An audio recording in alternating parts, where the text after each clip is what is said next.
भारी सीमेंट से भरे हुए लोहे के तसले को अपने सर के ऊपर रखकर लकड़ी की सीढ़ी से ऊपर जाती हैं और मिस्त्री जहां पर ईंटें या दीवार बना रहा होता है उस मुकाम तक पहुंचाते हैं। अस्सलाम वालेकुम नाज़रीन, आपका मेजबान यासिर शामी आपकी खिदमत में हाजिर है और आप देख रहे हैं डेली पाकिस्तान। ये है हमारी पाकिस्तानी बहन, पाकिस्तान का पॉजिटिव चेहरा आसमा, जो कि पिछले 4 सालों से मजदूरी करती हैं, जिसमें आप अपने कैमरे पर देख सकते हैं कि ये ईंटें उठाती हैं। वो तमाम मर्दों को तो आपने ईंटें उठाते देखा होगा, लेकिन किसी औरत का इस तरीके से मजदूरी करना और इस सिन्फ़े नाजुक का 21 साल की उम्र में फौलाद बन जाना माशरे में मौजूद उन तमाम खवातीन के लिए एक रोल मॉडल है। ये अपने हाथों से मसाला बनाती हैं, रेत, सीमेंट, पानी और कई और बेलचों की मदद से उनको मिक्स करती हैं और कपड़े का जो एक इनू होता है उसको सर पर नहीं रखती, बल्कि बराह रास्त उस भारी सीमेंट से भरे हुए लोहे के तसले को अपने सर के ऊपर रखकर लकड़ी की सीढ़ी से ऊपर जाती हैं और मिस्त्री जहां पर ईंटें या दीवार बना रहा होता है उस मुकाम तक पहुंचाते हैं। इसके साथ साथ आपने कंस्ट्रक्शन के दौरान ये भी देखा होगा कि लोग ईंटों को उठाकर ऊपर फेंकते हैं, तो कितनी महारत और मजबूती के साथ ये ईंटों को ऊपर फेंकती भी हैं, कैच भी करती हैं और अपने बच्चों के लिए मेहनत मजदूरी करती हैं। इनकी उम्र सिर्फ और सिर्फ 21 साल है। इनकी शादी आज से 8-9 साल पहले हुई। तकरीबन 12 साल की उम्र में इनकी शादी हो गई और तब ये बालिग भी ना थे। जिस शख्स के साथ इनकी शादी हुई उसका नाम गुलजार भट्टी था। जिस वक्त इनकी शादी हुई ये 12 साल की थी और इनके हस्बैंड 48 साल के थे। बहुत से लोग ये सोच रहे होंगे कि फिर निकाह कैसे हुआ। उस बदबख्त शख्स ने इनका गलत ID कार्ड बनाया, जो कि आप देख सकते हैं, जिस पर इनकी डेट ऑफ बर्थ 1 जनवरी 1983 लिखवाई गई। इस जाली और फेक ID कार्ड की बुनियाद पर इनकी उम्र जो है वो 37 साल बनती है। वो तमाम लोग जो यहाँ जहांगीर टाउन में रहते हैं, हमने इन्वेस्टिगेशन भी की, इन्होंने 10 से 15 घर बनवाए, लोगों के घरों में मजदूरियां की, कुल्फियां बेची, कपड़े बेचे, लेकिन किसी के आगे हाथ नहीं फैलाया। ये जवान हैं, खूबसूरत हैं,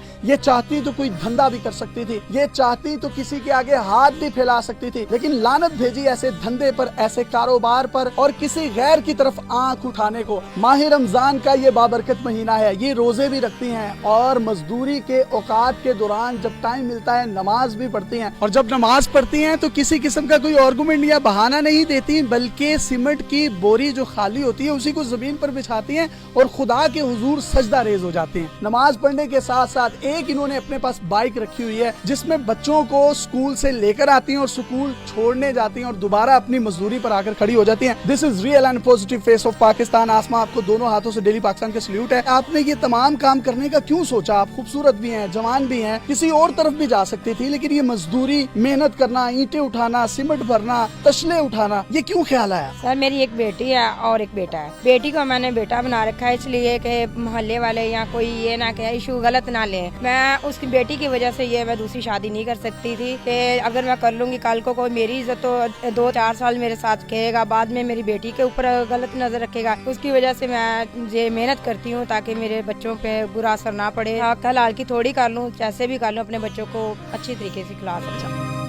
आमतौर पर हमने देखा कि मर्द भी इस तरीके से नहीं उठा सकते ये ईंटें, तशले, मजदूरियां, बड़ा सख्त जान काम है। आप सिन्फ़े नाजुक हैं, कभी अपने आप को कमजोर नहीं फील किया? नो सर, ये कमजोरी अगर मेरे में आएगी तो मेरे बच्चे फिर कैसे जिंदगी गुजार सके, कैसे खाएंगे, कहाँ से खाएंगे? पीछे कोई मेरा सपोर्ट वाला नहीं है। मैं मेहनत करती हूँ, अपने बच्चों के लिए खुश रहती हूँ।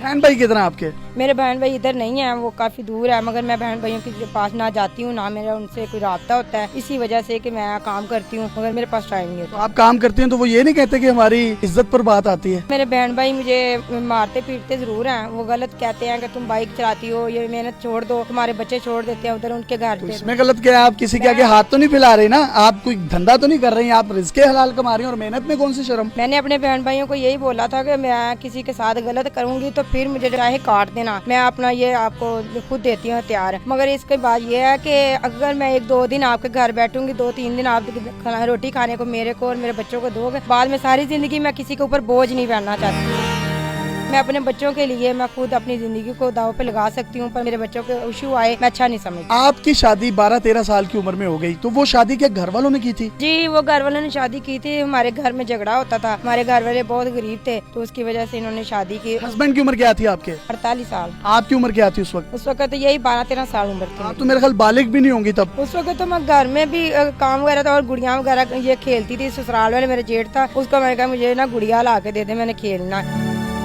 मेरी एक छोटी सी बच्ची है, वो गुड्डियां पटोले जो होते हैं वो उनसे ही खेल सकती है, लेकिन उस उम्र में इनकी शादी की गई और इनके शनाख्ती कार्ड जाली बनाकर इनकी उम्र 37 साल लिखवाई गई, जबकि इनकी उम्र अभी भी जो है वो 21 साल है। तो वो बदबख्त शख्स आपको छोड़ क्यों गया? वो बाहर चले गया था, उसकी वजह से फिर उन्होंने बाद में ना मुझे कॉल की। मेरे बच्चे बीमार थे, फिर मैं मेहनत मजदूरी करती करती फिर आज तक ये इस काम पर मैं आ गई हूँ। उसने कभी बच्चों को भी नहीं पूछा? नहीं, साथ उम्रे करके आया था, सब कुछ किया, मैं उनके खुद पास जाती हूँ आज तक। ईद शबरात वैसे भी उसने कभी बच्चों को देखा तक नहीं। तो ऐसे 7 उम्रों का 8 उम्रों का क्या फायदा? सर ये अल्लाह ताला उसको अजल देगा, मैं नहीं कुछ कह सकती। मैंने अपने बच्चों के लिए बस सोचती हूँ, मैं यही कहती हूँ कि अच्छी तरबियत दो, अच्छी परवरिश करो, ताकि कल को आने वाला वक्त जो है बच्चों को ना बुरा ना हो पास। जब काम पे से घर में जाती हैं, ईंटें उठाती हैं, सीमेंट उठाती हैं, तसले भरती हैं, इतना हार्ड वर्किंग करती हैं, तो रात को नींद कैसे सुकून की आती है? दिहाड़ी कितनी मिलती है? 600 रुपया मैं दिहाड़ी लेती हूँ, मेहनत करती हूँ, चले जाती हूँ, फिर मैं जाके अपने बच्चों के लिए खाना वगैरह बनाती हूँ, उनके लिए काम करके फिर घर का करके 8:30-9 बजे पे हम सो जाते हैं। जो 500 रुपया मेरा वो मैं साइड पे किराए के लिए इकट्ठा कर लेती हूँ। जो 100 रुपया होता है उसका मैं अपने बच्चों के लिए खाने पीने के लिए चीजें लेती हूँ। वाह वाह वाह। रेंट कितना है आपका? मेरा 3000 रुपया रेंट है और 500 रुपया मेरा बत्ती का लाइट। मजदूरी के बाद जब घर में बाइक पर जाती हैं तो बहुत से लोग देखते भी होंगे, आवाजें भी कसते होंगे, छेड़ते भी होंगे, तो उनका मुकाबला कैसे करती हैं? उनका मुकाबला यही कहती हूँ, अगर आपकी माँ बहन घर है ना तो उसको देख ले और मुझ में देख ले, कोई फर्क नहीं है। बस मुझे छेड़ते हैं, बदतमीजी करते हैं लोग, फिर मजबूरन मुझे घर जाना पड़ता है। मेहनत मजदूरी की खाकर बच्चों के मुंह में रिज़्क़े हिलाल के निवाले डालकर मुतमईन है जिंदगी से? हाँ जी, शुक्र अल्हम्दुलिल्लाह, मैं बहुत अच्छी हूँ, अच्छे तरीके से जिंदगी गुजार रही हूँ अपने बच्चों की वजह से। अगर बच्चे ना हो तो शायद मैं आज ये दिन ना मेरे पास। इतनी मेहनत करती हैं और मेहनत में कोई शर्म नहीं है। हमारे मुआशरे में कुछ खवातीन ऐसी भी हैं जो जिंदगी का मुकाबला नहीं कर पाती और किसी धंधे की तरफ या किसी 2 नंबर काम की तरफ मुतवज्जो हो जाती हैं। आपको कभी ख्याल नहीं आया? लानत डालें इस तरह का काम तो मुझे ऐसे नहीं अच्छा लगता, कल को बच्चों पे बुरा असर पड़ता है, मगर हम अच्छा नहीं समझते। हम औरतें हैं ना, तो और हमें यही जेब देता है, अगर मेहनत करनी है तो मेहनत ही कर लें तो बेहतर है, बुरा काम करने की फायदा ही कोई नहीं। कोई पैगाम देना चाहती हैं तो दे सकती हैं आसमा बहन आप। ये बहुत मेहरबानी, शुक्रिया। मेरी बहनें, अपना गलत काम करने से बेहतर है आप मेहनत कर लें तो वही अच्छा है। इनकी हौसला अफजाई के लिए अगर कोई भी शख्स इनसे राब्ता करना चाहता है, इनकी मौली मुआवनत करना चाहता है, इनको घर लेकर देना चाहता है, तो दिल खोल कर रमजान के इस बाबरकत महीने में इस बहन का, इस बेटी का साथ दीजिए जो कि real and positive face of Pakistan है। नंबर आप अपनी स्क्रीन पर देख सकते हैं, लेकिन खुदारा आपसे हाथ जोड़कर अपील है कि काइंडली अगर आप इनकी हेल्प नहीं कर सकते तो इनको बेजा फोन करके तंग ना करें, इनसे कोई उल्टे सीधे सवालात ना करें। अगर आपके पास भी कोई हैरत अंगेज स्टोरी, मोटिवेशनल टैलेंट है तो आप डेली पाकिस्तान पे हमें इनबॉक्स कर सकते हैं। अपने मेजबान यासिर शामी को इजाजत दीजिए और देखते रहिए डेली पाकिस्तान। अल्लाह हाफिज।